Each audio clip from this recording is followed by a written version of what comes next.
dikatakan dari Kak Citra Indah Lestari, kalau menurut saya gereja milenial tidak menjadi masalah asalkan sentralnya tetap pada Kristus.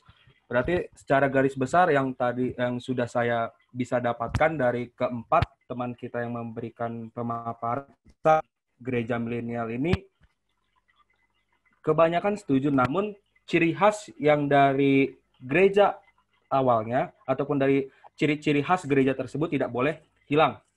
Tidak boleh hilang dan gereja juga harus terbuka dengan gaya hidup ataupun pola hidup dari milenial tersebut. Itu mungkin gambaran besar yang bisa saya dapatkan dan gereja juga harus bisa beradaptasi dengan baik dan juga secara kreativitas seperti yang tadi dikatakan oleh Bang Gerald Tanjung tersebut. Mungkin dari teman-teman untuk 2 menit terakhir untuk pertanyaan ini ada yang mau ditambahkan? Dipersilakan. Mungkin satu lagi dari Bang Gerald. Ada apa lagi? Kenapa? Kenapa tadi? Apa lagi? Bang Gerald Mikael ya? Wah, banyak nama Gerald ya. Banyak nama Gerald tuh. Ada tambahan dari Bang Gerald Mikael ya? Iya, Bang Gerald Mikael.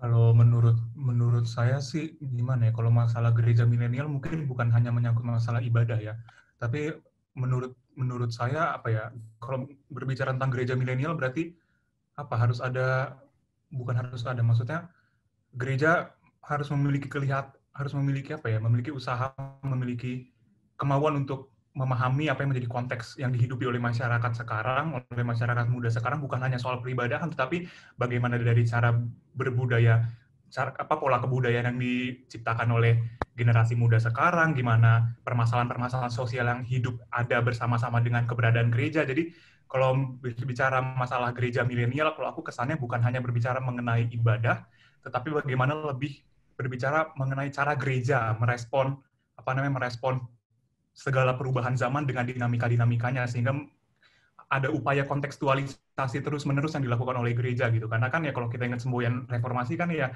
gereja itu kan terus-menerus memperbaharui diri tuh. Maka jadi kalau berbicara mengenai gereja milenial, bagiku kesan yang aku dapati bukan hanya sekedar cara beribadah yang harus tidak kaku, tapi ya terlebih permasalahan-permasalahan sosial yang ada di kehidupan anak-anak muda pun menjadi sorotan penting, menjadi masalah-masalah yang menjadi important, yang harus dianggap penting bagi gereja, yaitu tadi, sehingga terus ada upaya kontekstualisasi terus-menerus dari gereja itu sendiri sih. Itu menurutku kalau mengenai gereja milenial. Oke, Bang. Berarti harus adanya kontekstualisasi yang dilakukan oleh gereja, bukan hanya menyangkut masalah ibadah saja gitu ya Bang ya, tapi juga menyangkut masalah hal-hal di sekitar gereja tersebut, menyangkut masuk ke dalam konteks-konteks yang sedang dialami baik oleh jemaat maupun di sekitar gereja tersebut, seperti itu. Kita membahas tentang kontekstualnya. Oke, mungkin Kak Nindiawati sudah bisa merumuskan? Atau teman-teman ada yang mau menambahkan? Mungkin Kak Nindiawati sedang merumuskan ya. Kita langsung ke pertanyaan nomor 2. Pertanyaan nomor 2 akan saya bacakan. Apa saja prospek dan tantangan gereja milenial? Prospek dan tantangan gereja milenial. Dan juga usulan apa yang bisa diberikan kepada gereja untuk menghadapi prospek dan tantangan tersebut. Jadi nomor 2 ini membahas tentang prospek dan juga tantangan gereja dari gereja milenial dan usulan-usulan apa saja yang bisa kita berikan kepada gereja untuk menghadapi prospek dan juga tantangan tersebut. Sudah jelas ya teman-teman soal nomor 2, prospek dan juga tantangan gereja milenial. Oke. Teman-teman ada yang mau memberikan pendapatnya ataupun memberikan suaranya?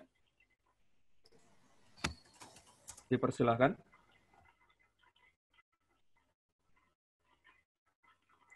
Mungkin pertama dari Kak Afriani, si Hombing sepertinya. Halo. Ya, ya Kak. Iya, silakan. Panggilan alam. Apakah terdengar suara saya? Ya, terdengar. Saya akan menjelaskan mengenai prospek dan tantangan gereja Ya, milenial. silakan. Yang Natalia, saya ketahui silakan. bahwa sampai saat ini gereja milenial terus berkembang dari zaman ke zaman. Dan yang kita tahu bahwa prospek dan tantangan dalam gereja milenial yang saya ketahui, bagaimana gereja bisa menciptakan suasana dari gereja online untuk bisa merasakan hal yang sama atau menciptakan suasana yang sama terhadap gereja offline. Itu yang menjadi tantangan. Dan prospeknya apa? Agar prospek dalam gereja milenial itu adalah agar setiap jemaat yang boleh mengikuti gereja online atau ibadah online itu boleh merasakan keabsahan atau kehangatan dalam mengikuti ibadah offline. Seperti itu. Berarti karena terus berlangsung dari zaman ke zaman sehingga setiap kita yang mengikuti ibadah harus bisa merasakan kehangatan dari ibadah tersebut ya Kak, seperti itu. Oke, selanjutnya dari Bang Apriliano. Boleh menyampaikan pendapatnya, Bang? Oke. Masalah prospek dan tantangannya, apakah ini berkaca ke seluruh gereja seperti itu? Gimana, Bang?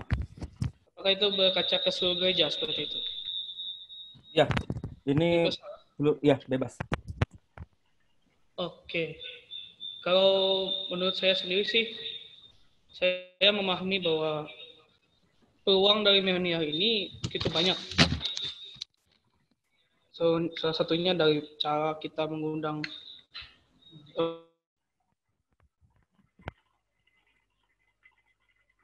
ibadahan kita, entah itu melalui cara pelayanan kita, maupun segala macam hal yang baik lah di dalam pelayanan. Tapi tantangannya juga, salah satunya contohnya di tempat saya ini di GKE, banyak sekali jemaat-jemaat yang sangat kuat gitu dominasinya. Dominasinya dalam artian dia berpikir lebih kepada mempertahankan kemurnian liturgi itu sendiri tanpa menghilangkan esensi-esensi lain. Jadi esensi milenial itu tidak cocok bagi mereka.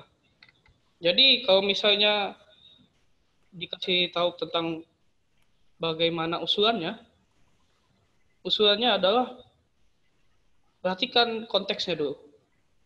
Bagaimana setiap gereja menjawab permasalahan. Contohnya di tempat kami, ibadah itu ada 3 kali. Pagi, siang, dan sore. Jadi pagi, siang itu dikhususkan untuk orang tua, sedangkan yang untuk kaum mudanya itu dikhususkan untuk sore saja. Kalau misalnya mau. Tapi kalau misalnya kaum mudanya ini juga mau ikut ibadah di pagi dengan siang, tidak apa-apa. Dan juga siapa tahu juga ada orang tua yang pengen ikut merasakan suasana milenial, juga suasana yang kaum muda banget gitu. Ikutnya juga ke ibadah sore, seperti itu. Jadi kalau disimpulkan adalah perhatikan konteksnya. Konteks masalah itu bukan hanya milenial, gereja milenial ini bukan hanya untuk kaum muda saja, tapi juga untuk semua. Melihat semua keadaan, entah itu dari anak-anak sampai lansia, saya perhatikan seperti itu. Sehingga milenial ini tidak menjudge atau seperti mengesampingkan orang tua, bahkan yang tidak kenal dengan hal-hal yang milenial seperti itu, tetapi juga mereka bisa belajar seperti itu tentang hal-hal milenial. Itu menurut saya. Oke, terima kasih. Yang bisa saya dapatkan dari pendapat Bang Apriliano ini, bahwasanya esensi dari kemilenialan ini mungkin bagi sebagian gereja belum cocok seperti itu ya. Dan juga usulan yang menjadi usulan dari Bang Apriliano ini adalah memperhatikan konteks jemaatnya seperti itu. Memperhatikan konteks jemaat, mungkin bisa diadakan seperti gereja Bang Apriliano tadi, diadakan berapa kali ibadah untuk konteks jemaatnya yang pemuda, remaja, maupun orang dewasa. Seperti itu ya Bang ya. Itu yang bisa saya dapatkan dari pemaparan dari Bang Apriano. Oke, selanjutnya kita akan mendengarkan dari Kak Wintra. Dipersilahkan. Terima kasih untuk kesempatannya, Pak Ketua. Ya. Mengenai prospek dan juga tantangan yang bisa saya sampaikan untuk kita semuanya, saya melihat bahwa prospek dari gereja milenial itu lebih ke pemudanya, yang kesannya gereja milenial itu adalah pemudanya, generasi milenialnya. Saya lebih ke sana, prospeknya yaitu pemuda itu bisa diberdayakan atau dikaderisasi menjadi subjek dari pelayanan, bukan menjadi objek pelayanan. Jadi pemuda itu bisa dipakai, diberdayakan, dikaderisasi menjadi subjek pelayanan, yakni menjadi orang-orang yang melayani, bukan menjadi orang-orang yang dilayani. Itu salah satu subjek yang bisa kita lihat dari gereja milenial yang dominan dengan generasi milenial. Kemudian juga yang kedua yaitu tantangan yang bisa kita lihat dari gereja milenial ini, yaitu generasi muda, dan yakni generasi milenial yang tadi itu lebih mendominasi ke milenialnya, ke multimedia yang dipakai di dalam gereja milenial tersebut. Sehingga ini kan tantangan gitu. Jadi sehingga lebih menomorduakan ibadahnya gitu, lebih dominan atau lebih fokus ke multimedianya. Ini salah satu tantangan sih menurut menurut saya. Kemudian juga yang menjadi usulan saya terhadap gereja milenial boleh melihat bagaimana kebutuhan dan juga konteks yang ada di dalam jemaat, apa kebutuhannya, sehingga gereja milenial bisa menyajikan apa-apa saja pelayanan yang menjadi kebutuhan dari jemaat itu sesuai dengan konteks dari jemaat tersebut. Itu sih menurut saya sedikit untuk kita semuanya. Terima kasih. Oke, terima kasih Kak. Berarti lebih kepada menjanjikan pelayanan yang menjadi kebutuhan dari setiap jemaat seperti itu Kak. Jangan malah menghilangkan esensi dari pelayanan ataupun ibadah tersebut. Oke, sebelum kita baca dari yang room chat, satu orang lagi dari Bang Bahtiar Marpau mungkin. Bang Bahtiar, dipersilakan untuk prospek, tantangan, dan juga usulan.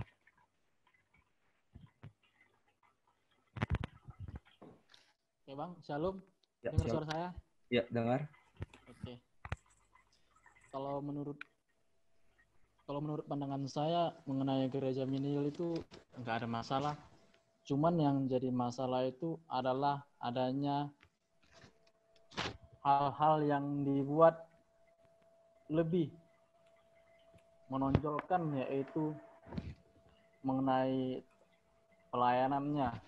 Itu yang paling utama yang saya lihat dan saya ketahui, dan saya juga pernah mengikutinya. Salah satu contohnya dalam ibadah itu bisa dikatakan ya seperti tadi kita melihat tadi di video tadi, ada seperti musik-musik yang berbaur DJ. Kalau menurut orang-orang yang lain kan itu salah. Tapi kalau menurut mereka itu sah-sah aja, tapi kalau menurut itu saya salah. Jadi kalau bisa dilihat, ini menjadi sebuah tantangan juga di dalam setiap ibadah-ibadah yang kita jalani dan kita tekuni. Ya, tergantung kita menyikapi hal tersebut. Jadi, kalau menurut saya juga, itu hal yang saat ini saya pertanyakan juga, dan saat ini saya diskusikan di tempat ini, apakah hal itu juga sangat menarik untuk kita lakukan. Karena saya melihat tadi banyak paparan-paparan yang berkata ada yang negatif, ada yang positifnya. Tapi ya saya mau nyatakan bahwasanya inilah sebagai tantangan dalam kehidupan gereja saat ini. Itulah yang bisa saya sampaikan mengenai prospek dan tantangan gereja pada saat ini. Terima kasih. Oke, terima kasih. Tadi yang bisa saya dapatkan berarti gereja harus dapat menyikapi milenial ini dengan baik gitu ya Bang ya. Baik dari segi pelayanan maupun hal-hal yang menyangkut dengan milenial. Oke, terima kasih dari Bang Bahtiar. Mungkin kita akan mendengarkan dari Bang Rafael dari STT Bethel Indonesia. Silakan Bang. Ya, oke. Terima kasih atas kesempatannya. Ya, menurut saya gereja yang ramah milenial adalah gereja yang mampu, sebentar saya matikan WhatsApp web dulu teman-teman. Ya, takut mengganggu. Oke, gereja yang mampu menjawab tantangan, ya saya setuju. Ya, tapi maka dari itu gereja juga mungkin harus bikin satu tim lead bank. Karena di gereja kami pembuatan tim lead bank itu dari sejak pendirian gereja dan itu terbukti gitu. Ya misalnya kayak gini, misalnya kasus-kasus yang terbaru seperti Omnibus Law yang kemarin, ya gereja kami karena itu takut menjadi polemik, ya gereja kami langsung memberikan edukasi, ya karena gereja kami juga punya tim hukum sendiri, gereja kami punya tim hukum dan punya tim lead bank juga penelitian dan pengembangan, sehingga dari divisi hukum gereja kami langsung memberikan edukasi gitu. Ya, mungkin gereja yang ramah milenial adalah gereja yang mampu mengedukasi di segala aspek, di segala di semua ilmu bidang pengetahuan. Seperti itu sih. Ya, karena kan gereja bukan hanya menjawab menjawab pertanyaan dalam hal ibadah saja, namun kan ada berbagai macam hal yang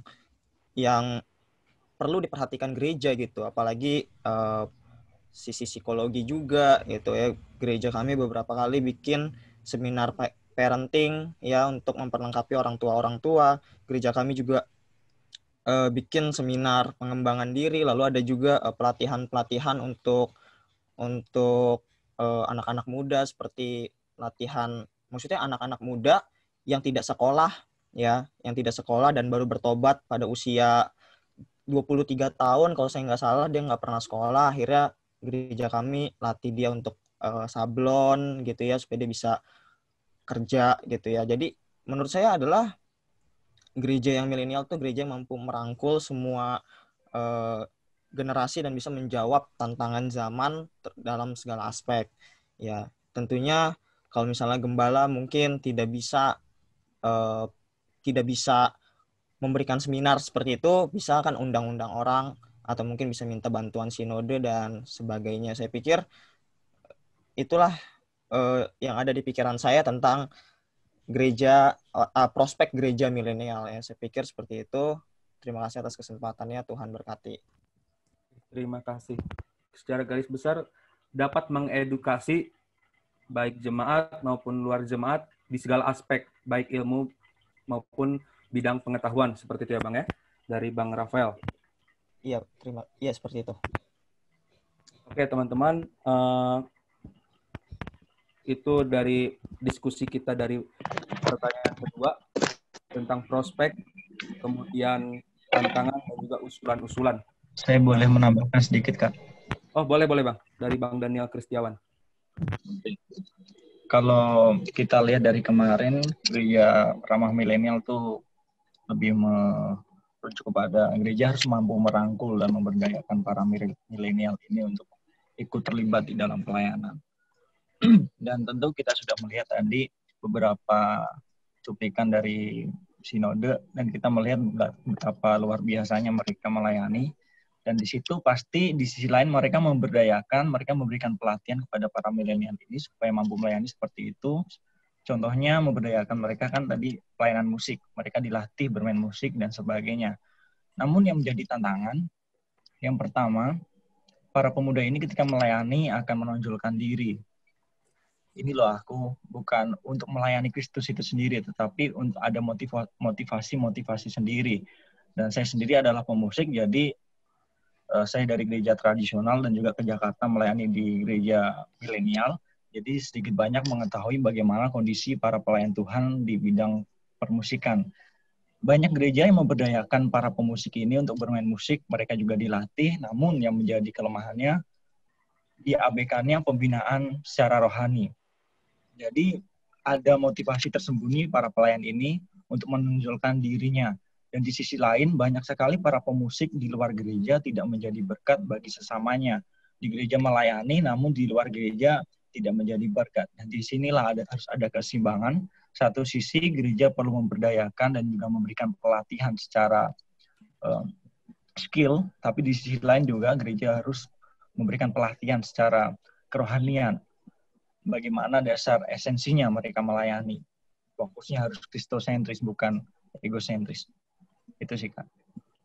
Oke, terima kasih. Berarti harus terjadinya keseimbangan ketika baik dalam hal melayani seperti itu, Bang. Jangan sampai keegoan diri sendiri itu lebih tinggi daripada kita, esensi melayani kita untuk memuji dan juga memuliakan Tuhan. Itu yang bisa saya dapatkan dari Bang Daniel Kristiawan. Bisa tambahkan. Ya, Kak. Duluan. Ya, boleh. Dari Bang Z dulu terlebih dahulu tadi.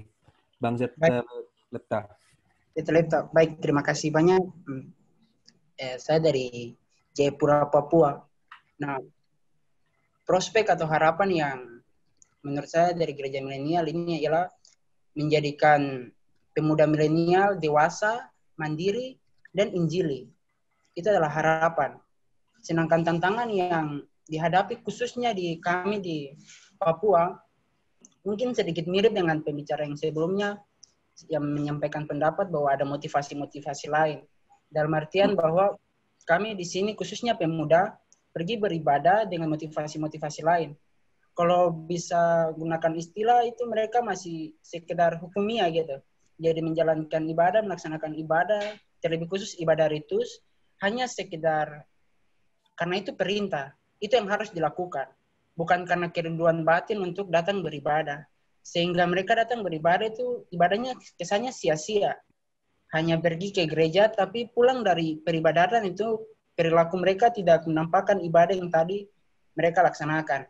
Kemudian yang kedua ada yang disebut sebagai Kristen magis gitu.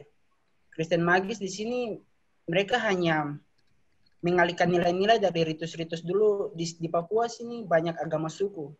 Mereka hanya mengalihkan nilai-nilai. Bentuk ibadahnya yang dialihkan. Dari ritus keagamaan suku ke ritus Kristen. Nah, nilai-nilainya dipertahankan. Jadi mereka bukan lagi beribadah kepada Kristus yang berinkarnasi menjadi manusia, kemudian mati, disalibkan, karena disalibkan, bangkit dan naik ke surga. Tidak. Tapi mereka beribadah di gereja karena ada keinginan-keinginan.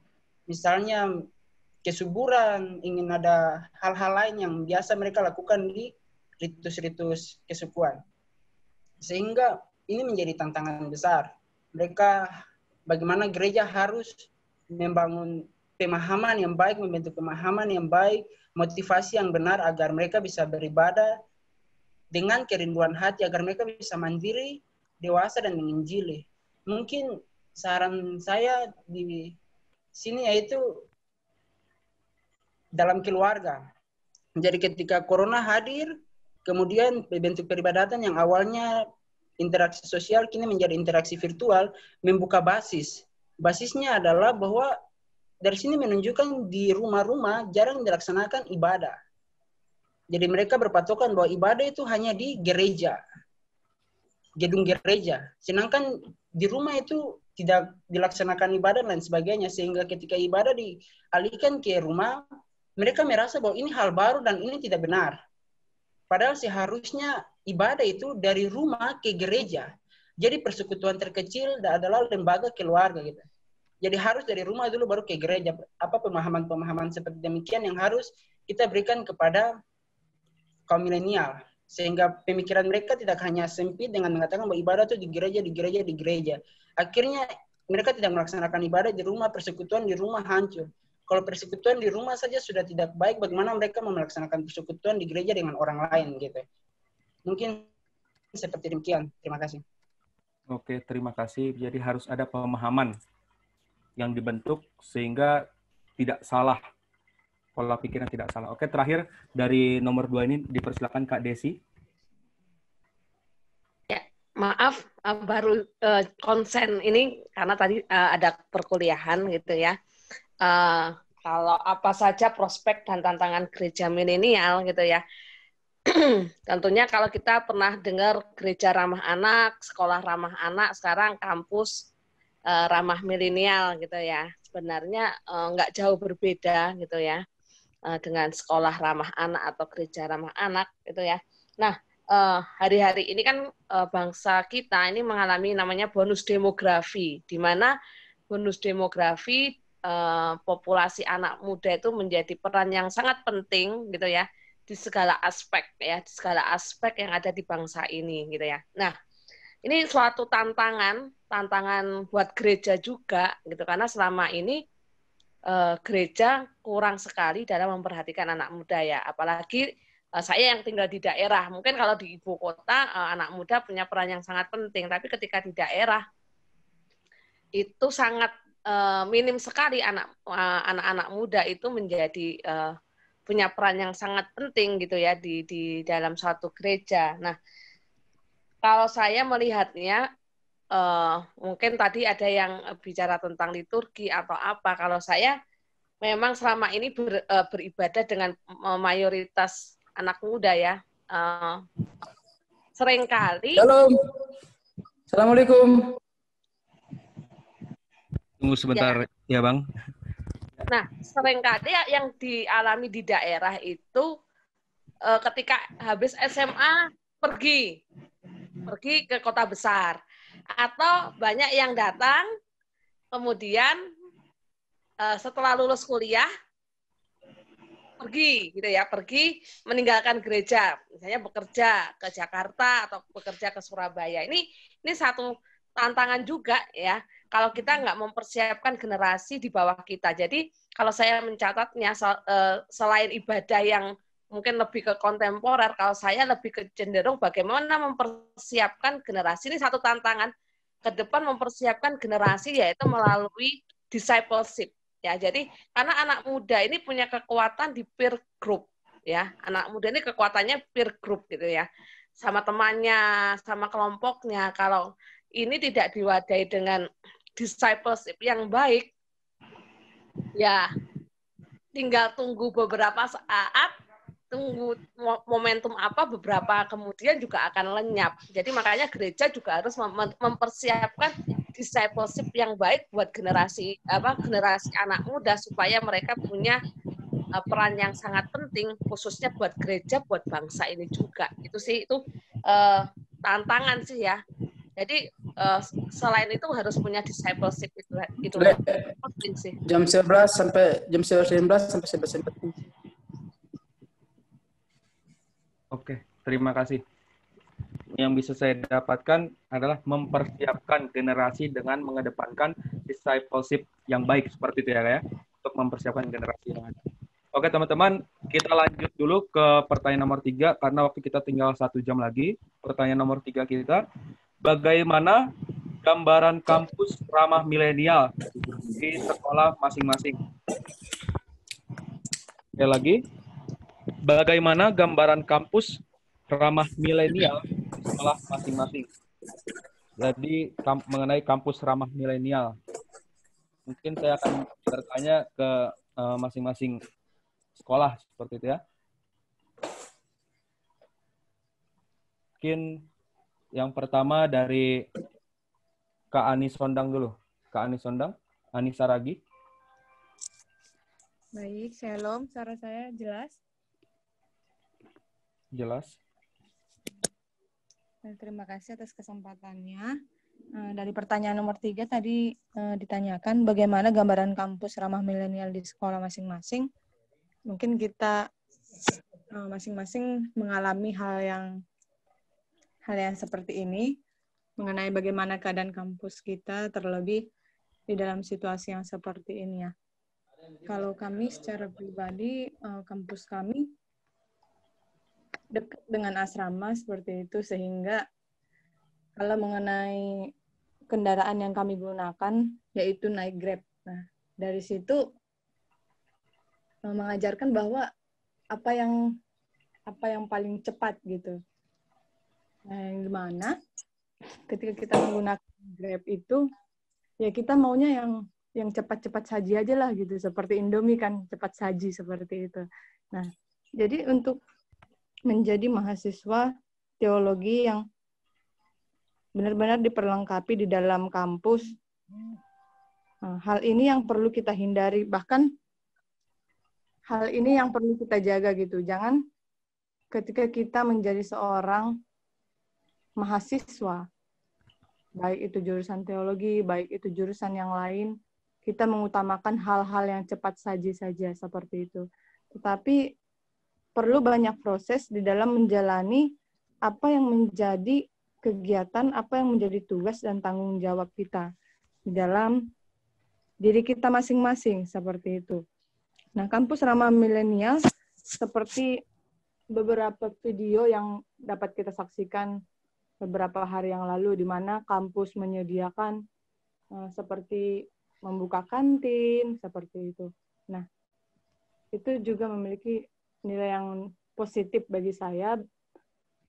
Namun, kita harus juga sebagai mahasiswa perlu menjaga bagaimana kita bisa tetap memfokuskan kita di dalam pelayanan, bahkan apa yang menjadi tujuan utama kita di dalam berkuliah, terkhusus di kampus kita masing-masing secara pribadi. Nah, saya juga mau membagikan pengalaman saya di dalam kampus kami, terlebih dalam situasi kuliah daring pada saat ini. Kami melakukan ibadah setiap hari menggunakan daring seperti itu, aplikasi Zoom, yang dimana peribadahan itu dihadiri oleh dosen dan juga mahasiswa. Nah, peribadahan itu dilakukan pukul 7.10 sampai 7.30. Waktunya hanya singkat karena mengingat mahasiswa banyak yang melakukan perkuliahan, terutama dimulai dari jam 8 pagi sampai siang hari biasanya seperti itu. Mungkin itu salah satu tantangan yang sulit gitu untuk dihadapi mahasiswa teologi. Untuk bangun pagi, mandi pagi, atau mengerjakan hal yang lainnya. Belum lagi mempersiapkan segala tugas ataupun perkuliahan di berikutnya gitu. Namun tantangan itu yang harus dihadapi dan harus dijalani gitu. Untuk menjadi seorang mahasiswa bukanlah hal yang mudah. Tetapi tantangan-tantangan yang berat seperti itu justru kita harus lalui. Nah, kita lawan apa yang menjadi kemalasan kita dalam diri kita untuk dapat meningkatkan spiritualitas dan kerohanian kita dengan baik seperti itu. Terima kasih, Tuhan Yesus memberkati. Oke, terima kasih dari Kak Ani Saragi.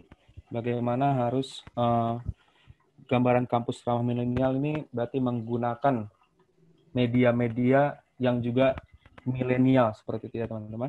Oke, selanjutnya dari STT GMI Bandar Baru. Satu lengkap dengan kampus kami. Dipersilakan STT GMI Bandar Baru, Kak Melani. Untuk kesempatannya, Kak Abang, mengenai... Bisa diperbesar suaranya, Kak Melani? Sudah jelas? Lumayan. Bisa?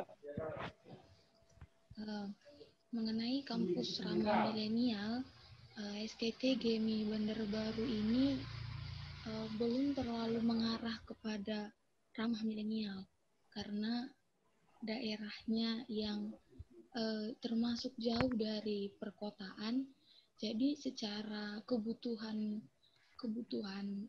fisik, contoh kecilnya kebutuhan fisik para kaum milenial termasuk kami mahasiswa itu termasuk kurang terpenuhi di situ. Jadi mengenai konsep kampus ramah milenial ini, saya tidak tahu ingin berbicara tentang apa karena kampus saya ramah milenial. Terima kasih Bang Sia. Oke, terima kasih. Selanjutnya dari STTI Efrata, Kak Megita. Ya, Shalom. Apa suara saya kedengaran? Ya, kedengaran. Ya, untuk mengenai tanggapan kampus milenial, menurut saya kampus saya sudah cukup mempersiapkan untuk mahasiswa-mahasiswinya di dalam menghadapi tantangan zaman seperti itu, karena mungkin dari teman-teman ada yang masih di daerah dan lain sebagainya, tapi di kampus saya masih mempertahankan juga cara-cara konvensional maupun juga cara-cara yang sudah update seperti itu dengan peredaran zaman. Di kampus saya, apalagi dengan pandemi seperti ini, mahasiswa-mahasiswi sudah dibekali dengan praktek untuk supaya dapat survive seperti itu, karena beberapa hari yang lalu, beberapa bulan yang lalu, ketika ada virus corona, semuanya tidak keluar. Apa yang kami lakukan? Kami berusaha untuk membuat sesuatu untuk supaya kami dapat survive seperti itu. Kami belajar pertanian dan lain sebagainya, dan dari teknik itu pun juga kami juga dapat membaur seperti itu dengan masyarakat, kami saling berbagi dan lain sebagainya.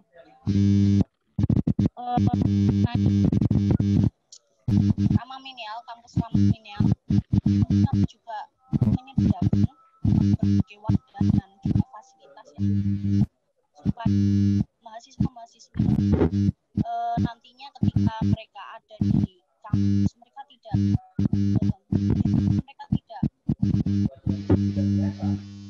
sebetulnya juga sistem membuat mereka ketika mereka menghadapi tantangan di luar sana. Kami membuka pergantian kepemimpinan seperti itu. Jadi ya pemimpin meskipun adik tingkat juga kakak tingkat itu sama. Jadi Halo Kak Megi, Kak Megita. Mungkin audio, mungkin headsetnya bisa dicabut terus dipasang lagi Kak. Jadi kami ada gangguan audio coba. Jelas? Siap. Jadi bagi saya ini sangat penting untuk menyediakan wadah seperti itu. Karena anak-anak muda sekarang kalau tidak dibekali dengan sesuatu yang membuat mereka mengerti mengenai tantangan dan perubahan zaman, itu akan membuat mereka carut marut. Karena kami sudah mendapatkan teori di kampus seperti apa menghadapi dan mempersiapkan peredaran zaman yang semakin meluas seperti itu. Tetapi ketika kami praktek di lapangan, ternyata teori yang kami dapatkan itu juga tidak lebih sulit seperti itu, tantangan-tantangan yang terjadi seperti bagaimana cara merangkul anak-anak muda dan lain sebagainya. Tetapi teori-teori yang sudah kami dapatkan itu sedikit banyak juga membantu kami bagaimana cara menghadapi dan berkontekstualisasi dengan era pemuda saat ini. Jadi kampus itu merupakan wadah yang penting bagi kita, terutama mahasiswi-mahasiswi teologi, untuk diperlengkapi, baik itu secara basic dalam pertanian maupun wirausaha dan lain sebagainya. Bukan tujuan untuk memperkaya diri, tetapi untuk berkontekstualisasi dengan keadaan di luar sana, supaya kita juga dapat survive seperti itu dan membantu pelayanan kita seperti itu. Terima kasih. Oke, terima kasih untuk Kak Megi. Kemudian kita akan dengar dari teman kita dari STFT Jafrai Makassar. Dipersilakan Bang Juan untuk memberikan gambaran mengenai kampus ramah milenial. Dipersilakan. Selamat siang semua. Selamat siang. Ya, kedengaran jelasnya. Ya. Untuk poin ini kampus ramah milenial sendiri, mungkin saya akan kasih gambaran-gambaran tentang apa yang ada di dalam kampus kami, STFT Jafrai Makassar. Tentang kampus ramah milenial ini, ya, saya rasa sih dalam sekolah kami ada begitu banyak, ada beberapa tindakan-tindakan dari sekolah yang membantu kami mahasiswa dari khusus kampus milenial ini untuk dapat berinteraksi dengan baik. Seperti contohnya kami di kampus ini ada namanya kegiatan kapel yang hadir setiap pagi. Itu ibadah-ibadah kapel, saya rasa juga sekolah-sekolah lain punya. Cuman yang berbeda di sini ialah hampir setiap kegiatan kapel ini diisi dengan kegiatan-kegiatan yang menarik. Dan saya rasa itu cocok untuk dikatakan sebagai kampus yang ramah milenial. Kemudian seperti yang teman-teman bilang tadi juga ada soal keterlibatan. Karena dalam kegiatan kapel tersebut juga hampir seluruh kegiatan itu diisi dari keterlibatan mahasiswa-mahasiswa itu sendiri. Kemudian walaupun saya juga tahu bahwa sekolah-sekolah lain mungkin pasti ada mahasiswa secara besar dalam hal sumbangsi daya. Kemudian tindakan-tindakan sekolah lainnya ialah dekatnya sekolah dengan jalur-jalur online. Sekolah mulai gencar dengan potensi mahasiswa yang disalurkan lewat YouTube kampus. Sekolah mencari event-event online yang kemudian diteruskan kepada mahasiswa untuk diikuti. Sekolah begitu memfasilitasi istilahnya kebutuhan milenial. Juga lebih baiknya lagi saya rasa karena dalam kampus ini terlebih khusus sekolah begitu terbuka begitu dengan menerima masukan-masukan dari mahasiswa-mahasiswa itu sendiri, sehingga ini yang saya rasa menjadi penyebab atau alasan mengapa kampus tahu apa keperluan kita sebagai kaum milenial dalam sekolah ini. Kami mahasiswa merasa seperti itu. Ya begitu kira-kira. Saya kembalikan Pak Ketua. Oke, terima kasih dari Bang Juan. Kita akan mendengar dari Bang Gerald Tanjung yang hendak memberikan tambahan. Silakan Bang. Terima kasih kesempatannya dari STFT Jakarta. Kampus milenial ya. Di sana nggak malah jelas suara. Bagi saya, ini terkait dengan hal praktis dulu ya. Terkait dengan hal praktis dulu. Nah, bagi saya adalah kampus yang ramah dengan anak muda adalah kampus yang dari, oleh, dan untuk anak muda itu sendiri. Jadi anak muda itu sendiri berperan dan berinovasi dan bertindak secara kreatif lah gitu. Beberapa yang dilakukan oleh BEM dari kampus kami misalnya pertama pemanfaatan media sosial secara maksimal, kedua adalah melihat apa sih yang lagi hype untuk anak muda dan lain sebagainya, kayak misalnya kami buat pensi waktu itu dan lain sebagainya. Itu dari hal praktis. Oke, dari hal yang bersifat sedikit ya yang lebih teologis. Sebagai anak-anak teologi ya, untuk sebelum menuju ke arah praktis, kita juga harus punya landasan teologi ataupun landasan teori yang jelas sebagai anak muda untuk menjawab permasalahan-permasalahan yang ada di dalam masyarakat, termasuk dalam usaha kontekstualisasi. Oleh karena itu, di kampus kami memfasilitasi misalnya kelas-kelas tematis seperti digital teologi, teologi feminis, pasca, iya gitu. Oke, terus dan berbagai hal lainnya sih. Itu intinya. Kalau dari aku sih tambahan dikit aja. Makasih. Mungkin dari UKDW selanjutnya, silakan. Oke, boleh dari UKDW. Ya, kalau kami di UKDW sebenarnya yang kami terus-menerus lakukan adalah upaya untuk kontekstualisasi ya. Kalau berbicara dari hal-hal praktis, kampus secara umum bukan hanya Fakultas Teologi menyediakan pusat kerohanian kampus itu tidak hanya berbicara mengenai spiritualitas mahasiswa secara secara yang sifatnya supranatural ya dengan hubungan dengan Tuhan atau bagaimana, tetapi juga menawarkan misalnya untuk permasalahan-permasalahan psikologis yang ada, entah itu permasalahan kesehatan mental dan lain sebagainya, itu yang praktis. Kemudian yang kalau kita sempitkan di dalam Fakultas Teologi sendiri pun, ketika berbicara mengenai kampus ramah milenial, yang kami lakukan adalah upaya mengkontekstualisasikan teologi itu. Bagaimana memandang problematika-problematika yang ada bersamaan dengan kehidupan masyarakat milenial, kehidupan masyarakat masa kini, dari perspektif teologi kami. Sehingga untuk upaya mengkontekstualisasikan itu, kami UKDW sudah memiliki pusat studi feminis untuk mendalami permasalahan-permasalahan feminis, termasuk di dalamnya ada mata kuliah yang menurut saya cukup menarik, yaitu kekerasan perempuan di dalam media, bagaimana framing perempuan tentang media, yang seringkali menempatkan perempuan sebagai objek ya. Kemudian juga kami merupakan kampus yang sudah cukup terbuka dalam mengenai dialog dengan komunitas-komunitas LGBT, yang menjadi permasalahan yang cukup menarik juga di masa kini, dan kami pun bukan tidak mengangkat isu yang judgmental sifatnya, tapi kami membuka dialog dengan komunitas-komunitas LGBT yang ada. Sehingga beberapa kali acara kan juga sudah ada yang bahkan sempat terkenal di salah satu akun Instagram yang suka mengkritik. Kampus kami cukup sering masuk ke dalam akun itu karena karena dialog-dialog yang sering kami lakukan, baik itu dengan komunitas LGBT maupun dialog tentang dengan komunitas lintas agama. Karena dengan upaya kontekstualisasi yang kami lakukan ini pun, UKDW kami selalu memandang bahwa meskipun agama-agama memiliki claim of truth, tapi kami menolak upaya yang namanya penginjilan keluar itu sebagai upaya kontekstualisasi yang telah kami lakukan. Terima kasih, itu aja. Sama bro, sering dijudge kan? Iya bener, sering masuk ke account itu. Liberal.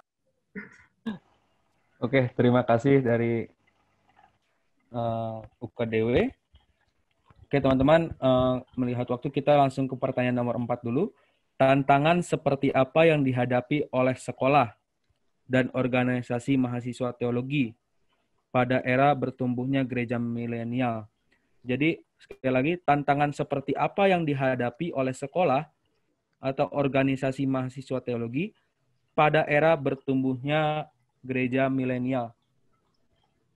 Yang pertama, saya mau dari STT LB Jakarta, Kak Lisa Prawati.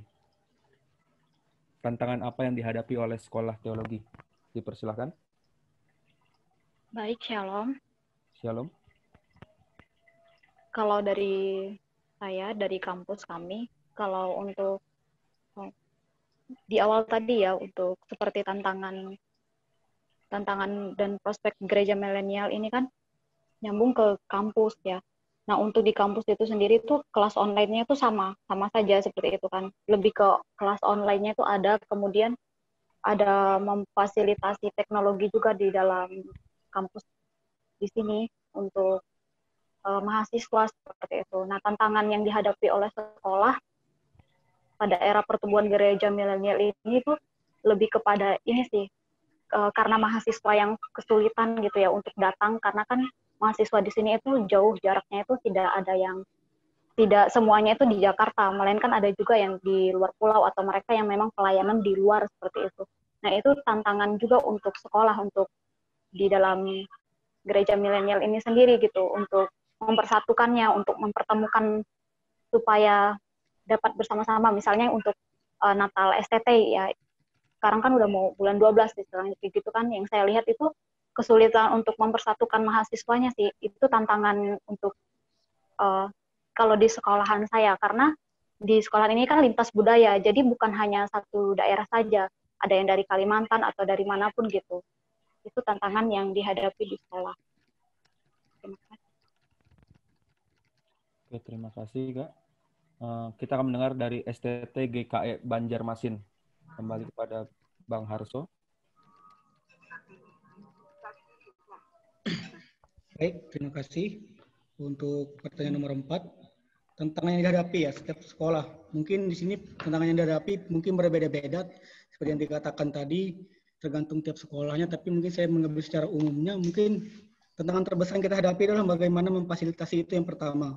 Kemudian yang kedua, tantangannya adalah bagaimana kampus itu atau orang-orang muda di dalamnya itu melihat bagaimana era perkembangan sekarang, mendiskusikannya, merumuskannya, sehingga menghasilkan sebuah suatu hal yang perlu kita perbaiki atau lakukan ke depannya. Jadi bagaimana melihat tantangan sekarang atau mungkin berkontekstualisasi seperti yang dikatakan tadi, itu pada umumnya yang kita hadapi untuk sekarang. Jadi 2 poin itu mungkin umum. Kalau ada tambahan dari teman saya, mungkin dari sekolah STT juga. Ya, saya sendiri, saya memahami cara sekolah kami seperti menghadirkan teknologi-teknologi yang bisa memadai untuk mahasiswa-mahasiswanya. Contohnya dulu, kalau misalnya angkatan sebelum 2014 itu, mereka secara manual melakukan tinjauan-tinjauan seperti meminjam buku perpustakaan, itu harus dari pihak perpustakaan dulu, mau cari dulu, menunggunya bahkan berjam-jam.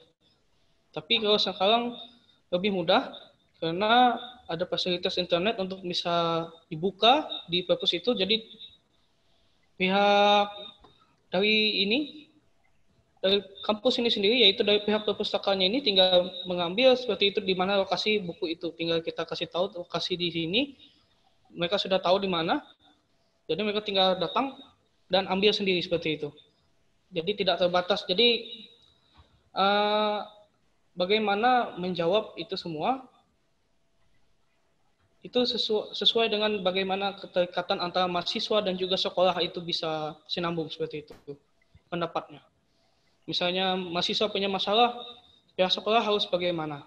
Kalau kan pihak sekolah punya masalah, ya pihak mahasiswanya juga harus bagaimana menanggapi hal tersebut. Contohnya, kami di sini menggunakan metode siakat seperti itu. Siakat ini berfungsi untuk membayar uang sekolah atau melihat bagaimana perkembangan pengumuman sekolah, bahkan hal-hal lainnya di internet. Jadi pengembangan-pengembangan seperti itu kadangkala ada juga dari pihak sekolah yang kesusahan seperti itu, karena ini sistem yang tidak bisa diganggu-gugat. Makanya itu teknologi itu kadang juga bisa membuat kita supaya agak ribet seperti itu. Itu yang sudah dipahami. Makanya daripada itu ada kesadaran juga dari pihak mahasiswa dan juga ada kesadaran juga dari pihak sekolah untuk melakukan tindakan tersebut supaya terjadi terobosan-terobosan milenial. Itu yang bisa saya pahami. Oke, terima kasih. Terakhir di nomor 4 kita akan mencoba mendengar dari Kak Kurniati dari FTH UKAW Kupang. Dipersilakan.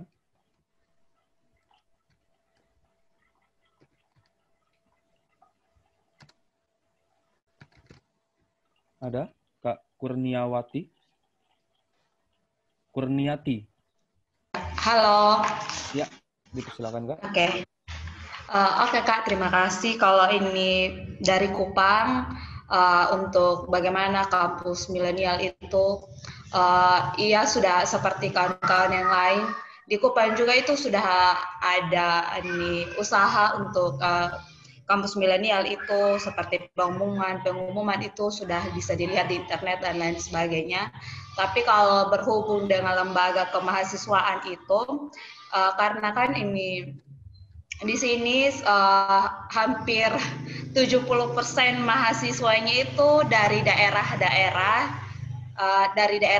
begitu, jadi dengan ekonomi yang mau dibilang juga terbatas dan lain sebagainya begitu, dengan pekerjaan orang tua juga yang seperti itu. Jadi kalau di Fakultas Teologi sendiri hampir kebanyakan orang tua mahasiswanya itu adalah petani begitu.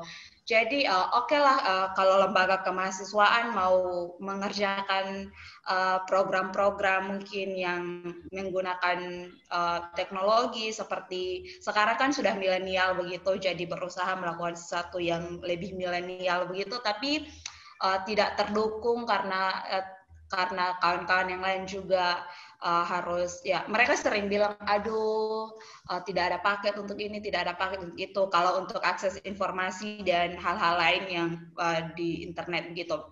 Tapi kalau dari lembaga kemahasiswaan sendiri usahanya sebagai dengan kampus yang ramah milenial, ya kami juga ada kelompok-kelompok begitu untuk minat bakat dan lainnya, untuk selain hanya belajar di kampus dan di asrama sebagai ini tempat pembentukan, ya juga kami juga berusaha dari lembaga kemahasiswaan itu untuk supaya jangan tidak ketinggalan zaman dan kawan-kawan yang lain juga. Jadi ya berusaha untuk melakukan program-program yang sekiranya itu bisa mengajak kawan-kawan yang lain juga untuk melihat situasi terkini baik sosial dan lain sebagainya dalam sesuatu yang milenial begitu. Jadi ada kelompok-kelompok juga yang dibentuk dan lain sebagainya. Mungkin kalau sharingnya hanya itu sih Kak. Oke, terima kasih untuk Kak Kurniati. Kita ke pertanyaan terakhir, pertanyaan nomor 5. Mungkin setelah pertanyaan nomor 5 ini, setelah kita selesai merumuskan, boleh Kak Nindiawati untuk merumuskan sejenak untuk memindahkannya di template-nya, dan juga kita bisa melanjutkan untuk sharing jika ada yang mau di-sharingkan kembali seperti itu teman-teman. Pertanyaan nomor 5 apa yang diperlukan mahasiswa teologi untuk mempersiapkan pelayanan gereja milenial. Kemudian, usulan apa yang bisa diberikan untuk mewujudkan kampus ramah milenial. Sekali lagi, apa yang diperlukan mahasiswa teologi untuk mempersiapkan pelayanan gereja milenial, dan usulan apa yang bisa diberikan untuk mewujudkan kampus ramah milenial. Pertama, saya akan memberikan kepada Bang Kurmei Putra dari STT Mamasa.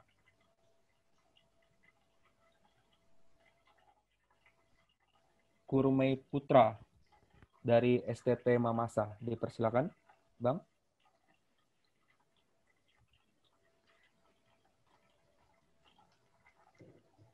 Apakah ada?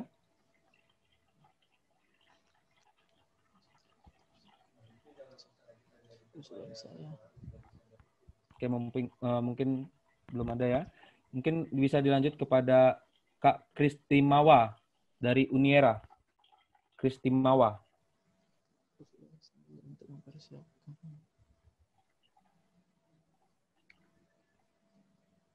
Tidak ada juga.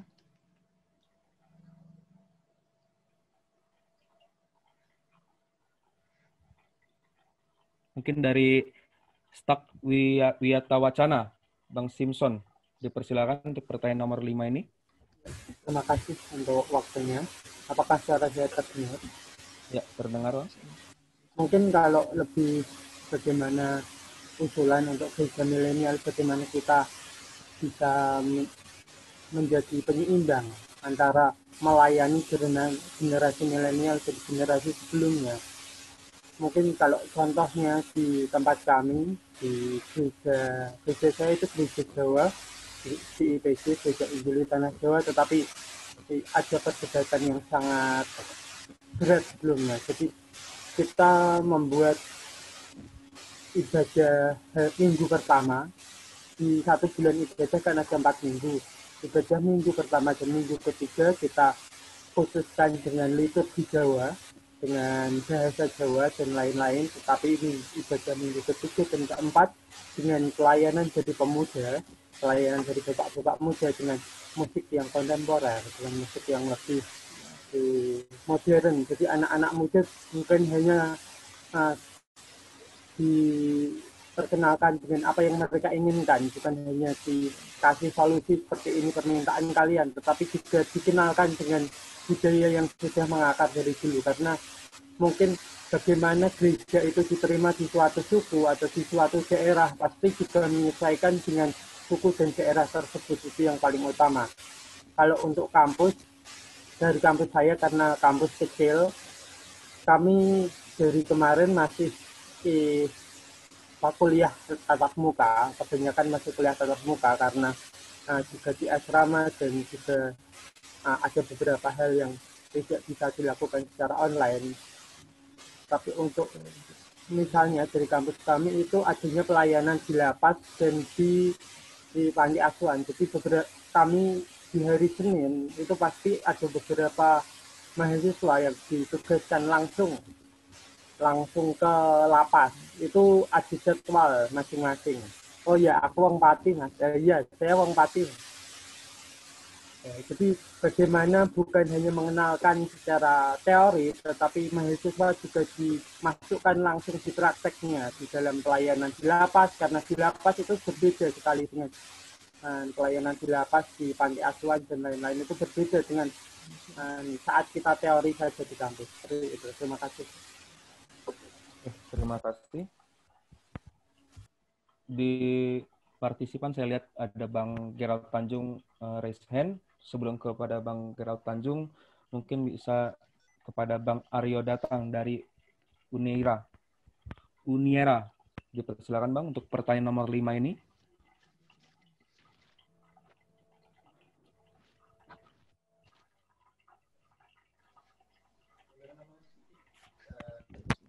Bang Aryo.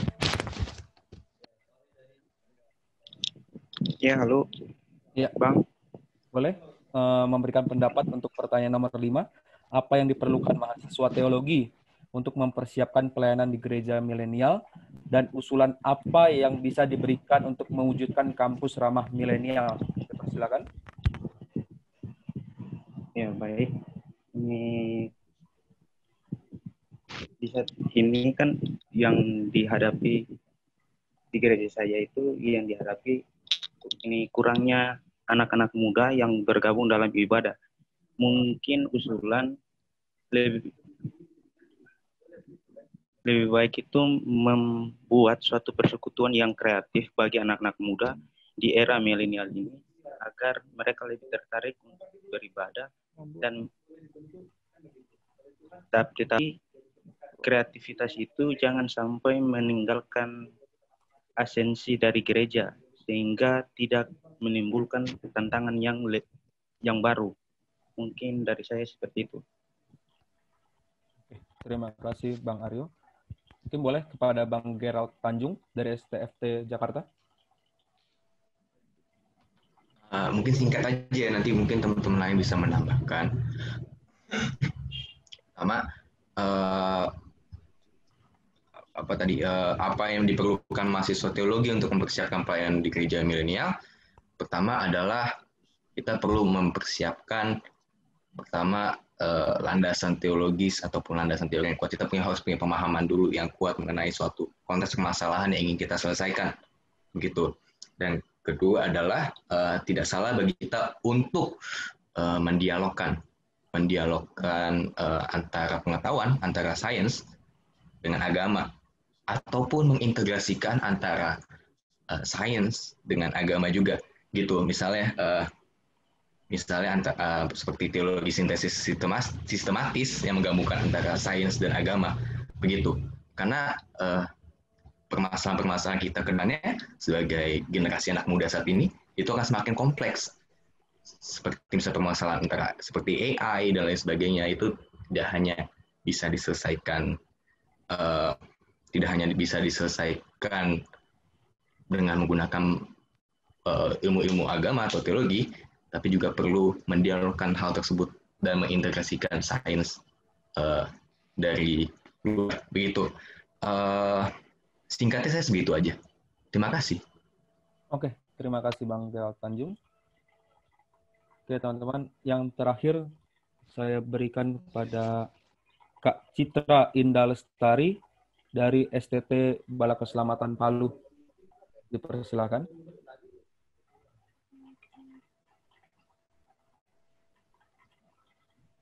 Citra Indra Lestari dari STTB Balai Keselamatan Palu.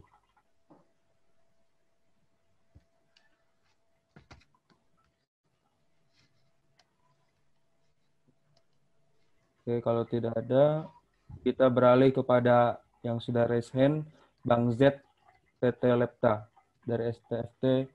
Yes, dipersilakan. Bang Z.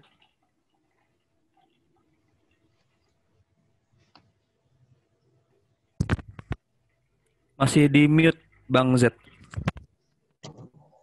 Oke. Ya, sama seperti yang sebelumnya, bahwa pemahaman harus diberikan kepada mahasiswa teologi agar mereka bisa berada pada pemahaman yang benar dan arah yang benar. Tetapi yang kedua, mahasiswa teologi tidak bisa berhenti di pemahaman saja. Mereka harus punya praksis yang benar juga, implementasinya yang benar. Dalam artian mereka dengan pemahaman yang mereka miliki, mereka terapkan dalam kehidupan mereka tiap-tiap hari. Misalnya kalau kami di sini, dari sekolah mengharuskan agar setiap mahasiswa terjun dalam pelayanan di gereja-gereja sekitar mereka, gitu. Jadi misalnya kalau ada kesempatan untuk memimpin ibadah, mereka turut di dalamnya. Kemudian menjadi guru sekolah minggu, pengasuh sekolah minggu, itu diharuskan. Sehingga mereka juga punya pengalaman. Dan dengan teori-teori yang mereka miliki, mereka bisa berbagi, mereka bisa terapkan dalam kehidupan mereka, dalam jemaat, gitu. Kemudian kalau di sekolah kami, di Sekolah Tinggi Filsafat Teologi Saksa Merauke, kami sudah turut dalam gereja kampus milenial dengan penyediaan wifi di kampus sehingga mahasiswa-mahasiswa bisa memanfaatkan koneksi wifi tersebut untuk mencari informasi-informasi di media sosial. Hanya saja masalahnya adalah mahasiswa-mahasiswi di sekolah kami kebanyakan, sebagian besar itu masih terprovokasi dengan berita-berita hoax. Tapi solusi yang dibuat di kampus kami adalah adanya perwalian. Jadi pembimbingan, arahan, semuanya nanti ketika adanya perwalian. Dan perwalian ini sekarang di masa corona ini dikhususkan pada hari Jumat. Hari Jumat, jadi nanti ada ibadah, setelah itu adanya konseling atau dialog, tukar pikiran antara dosen dan mahasiswa dan mahasiswa begitu. Sehingga mereka memiliki pemahaman yang benar. Kemudian yang menjadi tantangan sebenarnya untuk mahasiswa sekarang adalah di sekolah kami kebanyakan juga yang bersikap apatis. Jadi mereka acuh tak acuh, tidak terlalu memperdulikan. Yang mereka pikirkan di sini hanyalah yang penting sekolah, dapat ijazah, kemudian selesai, dapat gelar, selesai. Sehingga memang benar bahwa pemahaman yang benar harus mereka miliki. Mungkin itu saja dari saya. Terima kasih banyak. Terima kasih Bang Z. Oke, selanjutnya kepada Bang Musa Loban dari Institut Injil Indonesia, dipersilakan. Terakhir ya Bang. Oke, selamat siang semua. Shalom, selamat siang. Shalom. Ya, sebelum saya memberikan pendapat saya, kampus kami ini Institut Injil Indonesia Batu sebelum masa pandemi tidak memperbolehkan untuk mahasiswanya itu menggunakan handphone. Ya, jadi handphone kami itu semenjak kami kuliah dikumpulkan dan itu dipergunakan 1 tahun sekali waktu Natal, libur Natal. Ya, jadi kami 5 tahun di sini tidak menggunakan handphone sama sekali sebelum pandemi. Tapi ketika pandemi melanda, maka harus dibutuhkan sebuah perubahan. Maka saat ini mahasiswa sudah diperbolehkan menggunakan handphone selama weekend. 1 hari weekend. Antara hari Sabtu atau hari Minggu. Nah, pada waktu ini saya menggunakan handphone karena saya ketua asrama. Kecuali ketua asrama boleh pakai handphone. Nah, waktu masa pandemi ini kampus kami berevolusi menjadi kampus yang ramah terhadap generasi milenial. Program-program pelayanannya pun berbasis virtual. Teman-teman atau rekan-rekan bisa share di YouTube, ada From Batu to the World. Jadi itu bukan cuma merambah dunia atau daerah-daerah di Indonesia, tapi sudah sampai ke 5 benua. From Batu to the World. Dan juga banyak sekali pelayanan-pelayanan virtual yang dikerjakan di kampus kami. Dan itu tidak memperkerjakan tenaga-tenaga luar, tapi semua dimanfaatkan dari dalam kampus. Kameramennya, petugas soundnya, editing videonya, yang menjadi singernya, worship leadernya. Jadi benar-benar melalui pelayanan-pelayanan virtual ini kami telah diperlengkapi untuk melakukan pelayanan secara virtual. Sedangkan dari segi konsumsinya, kami kan tidak libur. Kami pun kampus kami tidak memulangkan mahasiswanya.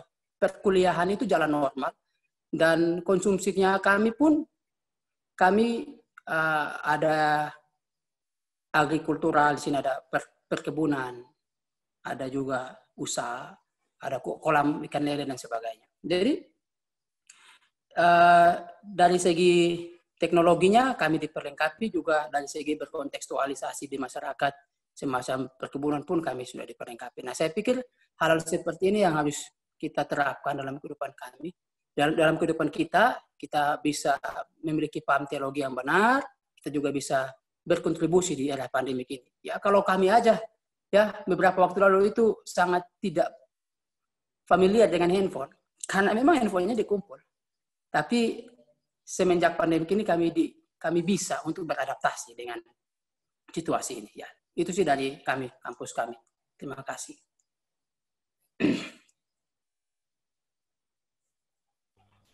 Oke, terima kasih dari Bang Musa Loban ya. Mungkin satu orang terakhir yang sudah resen terakhir ya, yaitu Bang Daniel Kristiawan dari STT Iman. Dipersilakan Bang. Oke, terima kasih Kak. Yang saya sharingkan apa yang sudah kami terapkan di kampus kami dan yang sudah kami alami, bagaimana mempersiapkan pelayanan gereja bagi khususnya mahasiswa teologi. Yang pertama, mahasiswa dibekali, yang pertama melalui perkuliahan. dalam perkuliahan kami salah satunya ada entrepreneurship. Di situ dosen memberikan pemahaman mengenai usaha-usaha, mengenai bagaimana membuat usaha dari kecil dan juga bagaimana melihat peluang yang ada. Dan di situ kami tidak hanya sekedar diberikan secara teori, tapi kami terjun langsung ke lapangan. Kampus kami di Jakarta, dekat dengan Blok M. Pada waktu itu, kami sebelum Corona, kami terjun langsung ke Blok M Plaza. Kami melihat peluang apa yang bisa kami ambil untuk diterapkan, untuk dijadikan usaha. Nah, pemahaman-pemahaman ini telah kami dapatkan. Nah, nanti ini bisa menjadi bekal ketika di gereja. Bisa memberikan pelatihan para pemuda, para milenial ini yang mungkin tidak memiliki pekerjaan dan memberikan pemahaman mereka bagaimana merintis usaha dari kecil. Kemudian yang kedua, yang pertama dari melalui perkuliahan, yang kedua melalui komunitas mahasiswa. Di dalam kampus kami ada beberapa komunitas. Yang pertama adalah Preaching Club. Preaching Club kami ini diprakarsai oleh Ketua Alumni STT Iman. Beliau memberikan kami pengalaman skillnya dalam berkhotbah, dan di situ kami membahas banyak hal tentang khotbah yang bagaimana yang dibutuhkan oleh para milenial.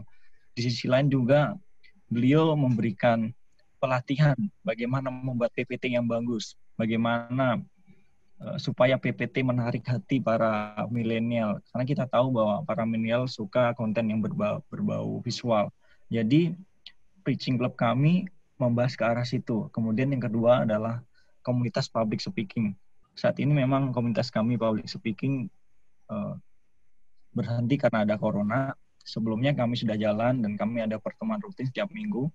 Salah satu pembicara kami adalah mahasiswa kami sendiri, rekan kami, dan dia merupakan pengurus di Sinode GBI. Beliau bagian juga sering memberikan seminar mengenai public speaking, dan di situ kami sama-sama sharing mengenai public speaking. Beliau salah satunya sebagai moderator, sharingkan bagaimana cara komunikasi yang menarik, bagaimana pembukaan komunikasi yang baik, tentunya berhubungan dengan khotbah itu juga.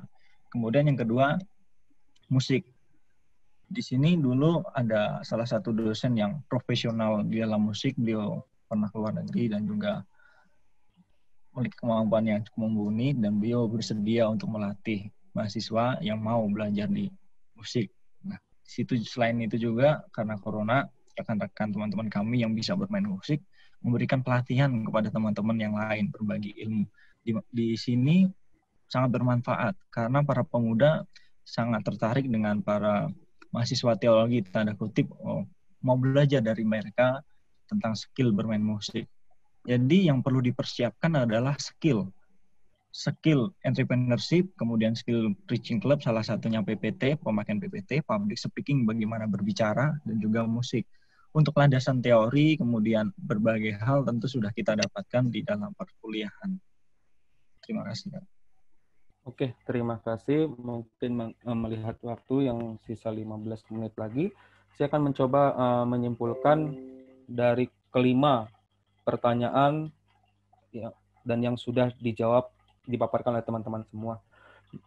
Kesimpulan yang bisa saya ambil ialah bahwa gereja milenial ini harus bisa beradaptasi dan juga harus bisa berkreativitas tanpa menghilangkan ciri khas dari gereja tersebut.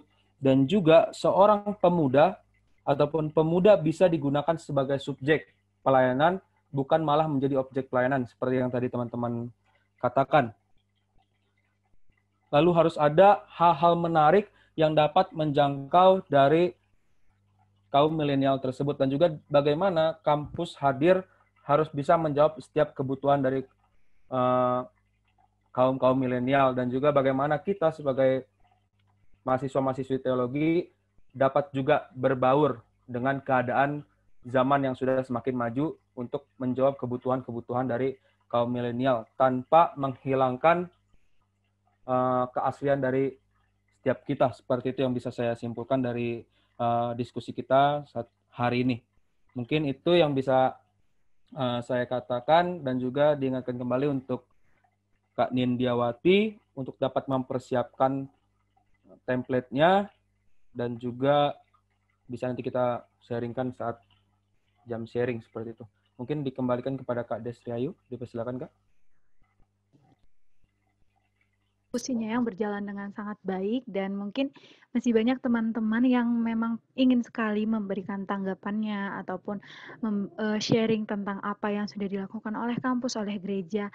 Tapi karena kita terbatas oleh waktu dan ruang, mungkin teman-teman bisa sharing di lain kesempatan dengan teman-teman yang lainnya. Dan untuk saat ini, karena mengingat waktu 12.20, ruangan ini akan dialihkan ke ruangan utama, maka kita langsung saja pada kesimpulan oleh sekretaris. Jadi sekretaris akan menyimpulkan dari pertanyaan pertama hingga pertanyaan kelima. Demikian, silahkan Nindi.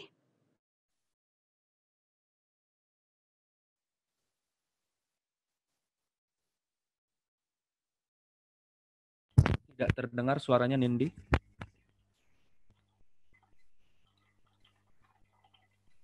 Audionya belum kedengaran.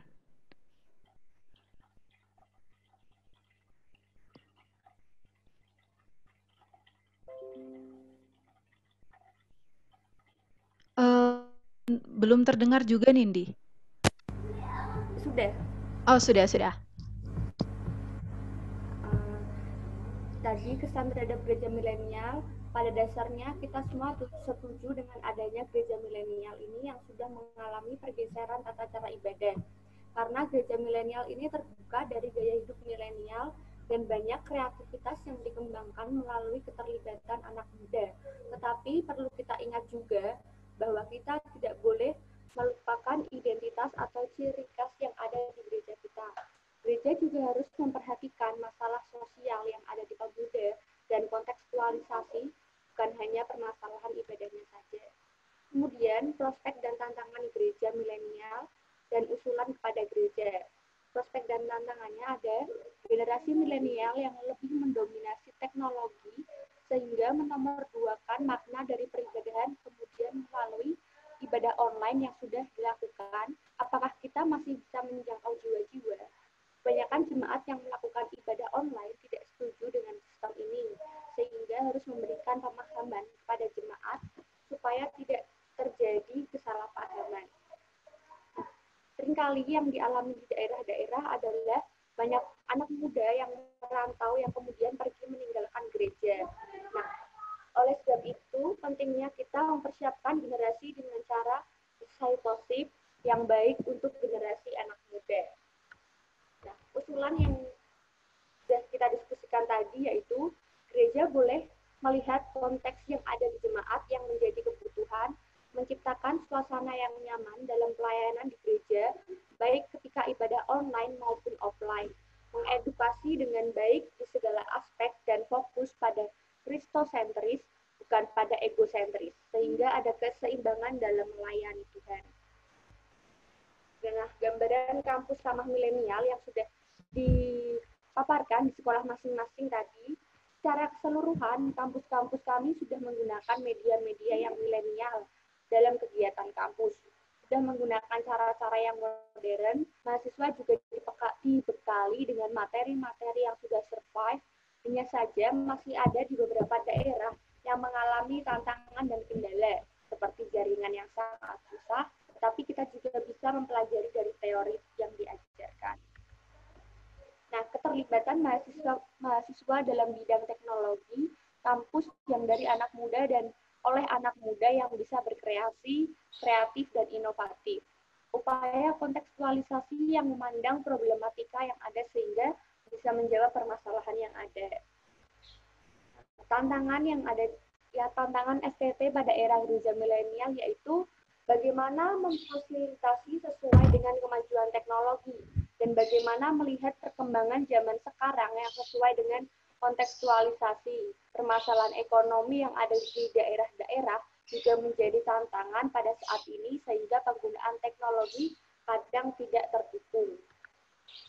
Nah, yang diperlukan mahasiswa teologi untuk mempersiapkan pelayanan gereja milenial yaitu mempersiapkan landasan teologis yang kuat, kemudian mendialogkan antara pengetahuan dengan agama yang sistematis, karena permasalahan yang kita hadapi akan semakin kompleks. Kemudian yang ketiga, pemahaman yang holistik untuk mempersiapkan diri menghadapi jemaat yang milenial. Lalu melalui komunitas-komunitas yang ada di setiap kampus yang disesuaikan kebutuhan generasi milenial. Kemudian memperkokoh spiritualitas dan terus improve diri dengan segala potensi yang dikaruniakan. Yang terakhir, usulan untuk mewujudkan kampus ramah milenial yaitu dengan cara memperkenalkan budaya setempat bukan hanya secara teori, tapi juga dalam praktek lapangan. Kemudian membuat suatu persekutuan yang kreatif sehingga lebih tertarik untuk beribadah. Kemudian yang ketiga, memperlengkapi mahasiswa untuk menggunakan teknologi yang sudah berkembang. Demikian hasil diskusi tadi. Sudah saya sampaikan. Terima kasih. Terima kasih Nindi untuk kesimpulannya dari setiap poin. Jadi nanti teman-teman didiskusikan aja Nindi atau Hiskia yang akan sharing di room utama, membagikan hasil diskusi dari kelompok 2, mungkin bisa ditentukan, karena nanti bisa juga share PPT-nya, sebagai salah satu bentuk teman-teman ternyata sudah diskusi, sudah ada satu kesimpulan begitu, agar teman-teman kelompok lain juga bisa untuk memperkaya dari materi teman-teman ini, atau bahasan teman-teman. Mungkin itu saja. Karena kita masih punya waktu 7 menit lagi, teman-teman semua tolong nyalakan kameranya agar kita berfoto bersama sebagai bukti bahwa teman-teman semua ada di kelompok 2 dan hadir dan masih mengikuti diskusi ini dan tidak ngantuk. Tolong rapikan rambutnya dulu. di-in dulu. Yuk, Deborah, ada Citra, ada Yoel yang belum menyalakan kamera. Siapa lagi nih yang belum menyalakan kamera? Oke. Di yang pertama dulu ya, teman-teman senyum aja. Nanti aku akan foto dari sini. 1, 2, 3, ya. Slide kedua, tetap senyum teman-teman. 1, 2, 3. Oke. Demikian teman-teman. Jika masih mau menghabiskan ruang diskusi ini, yang tersisa 6 menit, dipersilahkan. Atau ada yang kurang, boleh juga ditambah-tambahin. Silakan teman-teman. Oke teman-teman yang mau diskusi, buat menambahi, dipersilahkan.